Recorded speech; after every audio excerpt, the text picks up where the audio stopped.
برز فهیم دما و خوش به یعنی دخوازم و جواب بپرسم و اف داخیانی دولت بحچل یا کد بجا اگر کو کمیسیون نچه ایمرالیه از آماده مل گل سه حوالین خود بچم و داره دست به دانستاندن آن لوی داره بکم و چاوا خوند هون دبینن بحچلی دوی داخیانی خود جدل دا آخوه یانجی ریبازه کی پروپاگاندایه Yani di serî de divên heqî bidin ku êko di mijara çareseriyê de heta niha dest bilind kiriye Serokê Partiya Netewperest a Tirkiye Devlet Bahçeliye û tabii ev jî rastiyekî ye divê em jî wî jî bêjin Partiya herî Netewperest ya Tirkiye MHP bixuye û Devlet Bahçelî jî niha serokatiya wê partiyê dike.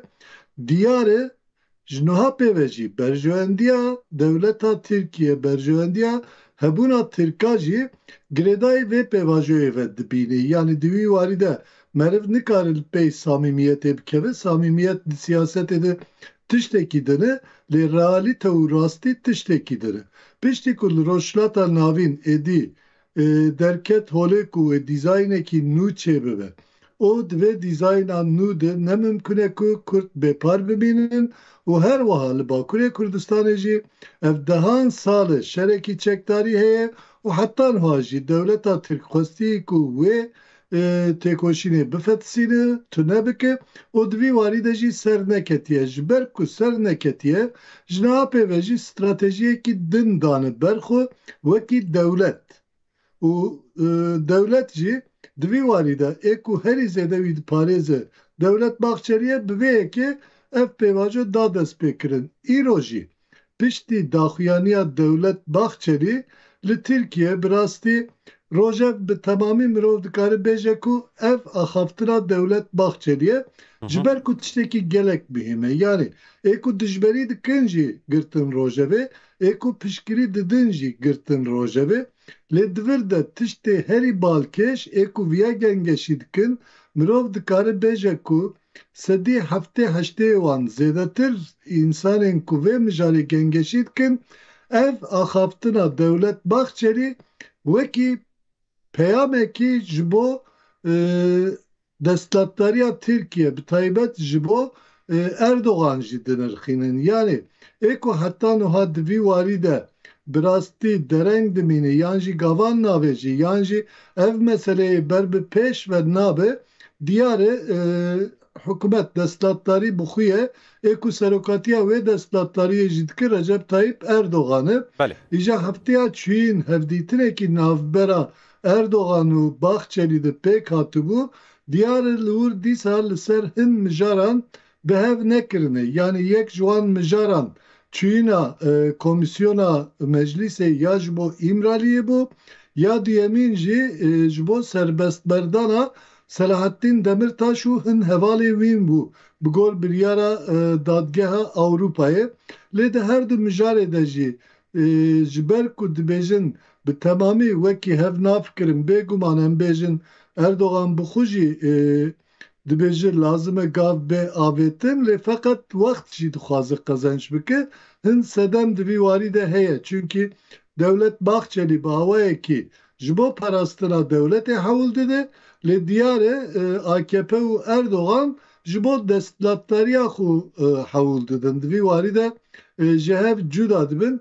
Îja ji ber van derengbayîna jî carekî din jî Devlet Bahçeli dest bilind kir lê peyamekî xurt da. Yani ev mijara ku heta niha çûyîna îmraliyê dihate gengeşî kirin ya bi rastî ê ku rasterast dijberiya vê yekê dikirin jî tune lê tu kes jî derheq vê çûyînê de biryarekî jî nedigirtin. Dîtina te birêz peyim. Yani Bahçeli hesabê çi dike hetanî ku ew qasî bi ısrar ev pêvajo bi ser bikeve te jî nav gotinê xwe got yê herî zêde dijberiya Kurda dikir pêşengtiya avê dijberiyê dikir Devlet Bahçelî bû.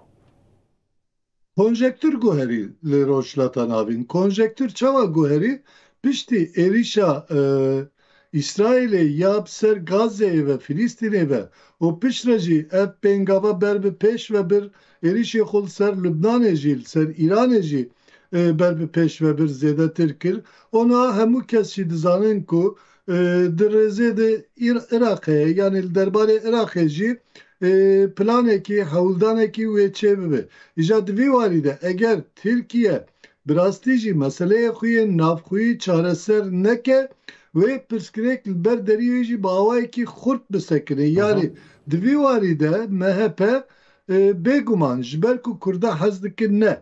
Lê ji ber ku dewleta xwe zêdetir hez dike dest avêt vî karî bi rengekî xwest ku mesele bi lihevkirinê were çareserkirin.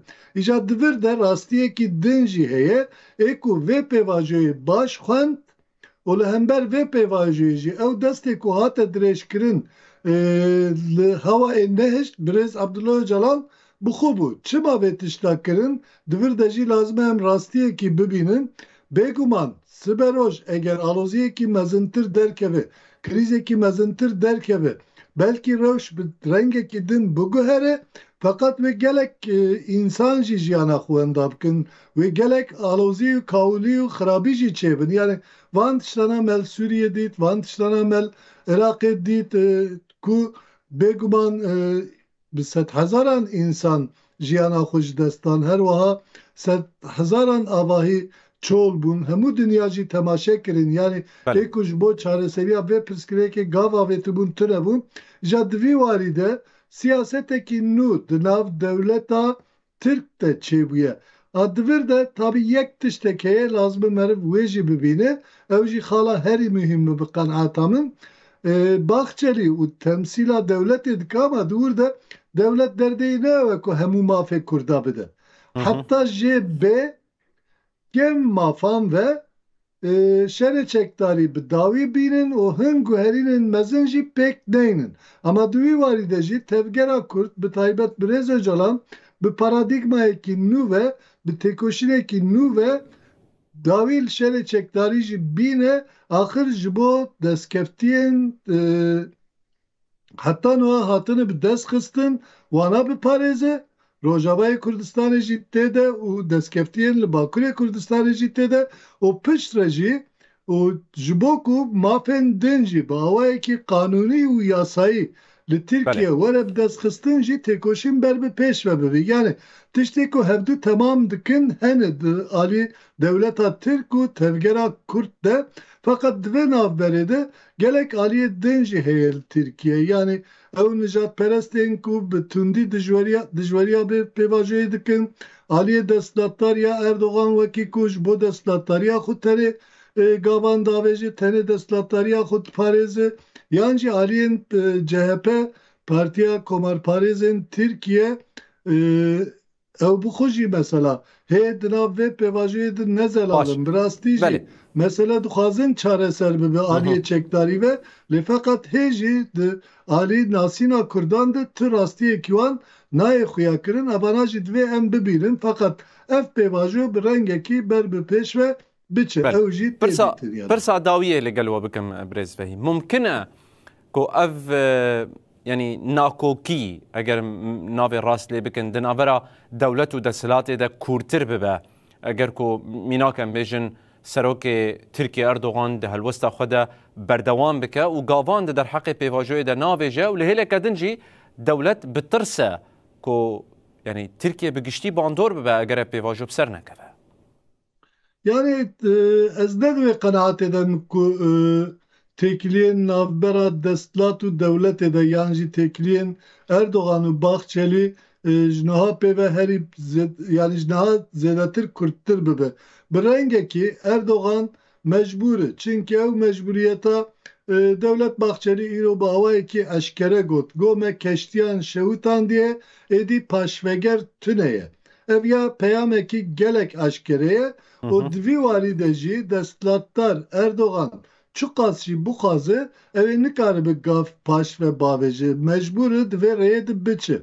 Bi rengekî ev mecburiyet wan tîne bahev. Lê rastiyekî din jî heye. Yani niha dewlet divê desthilatdariyê de ji vê desthilata Erdogan wêdetir jî ku karibe vê meseleyê çareser bike aliyê din jî nabîne. Yani siberoj ve rewş bigore belkî destdatdarî biguhere Erdoğan jî iktidarê biçe fakat iktidarekî din jî were ciyê wî eger bi rastî ew amedeyî vê meseleyê nebe dibe ku her tişt serî de carekî din dest pê bike ama divir de ew ê Erdoğan qanî bikin mecbûr bikin çireyekî din wê li ber Erdoğan nehelin Erdoğan mecbur van gavana babêje.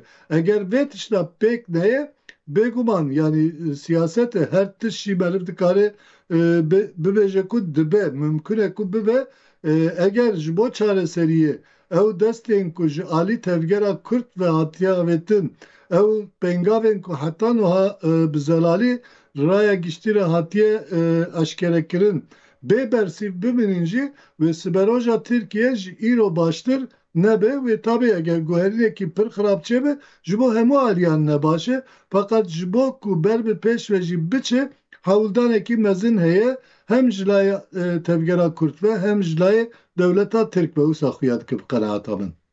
Rojnamavan Fehîmî Şîk ji Brukselê gelekî spas hûn bejdar bûn û şîroveyên xwe derheqê pêvajoyê de bi me re bi par vekirin. Spas xweş serçavar.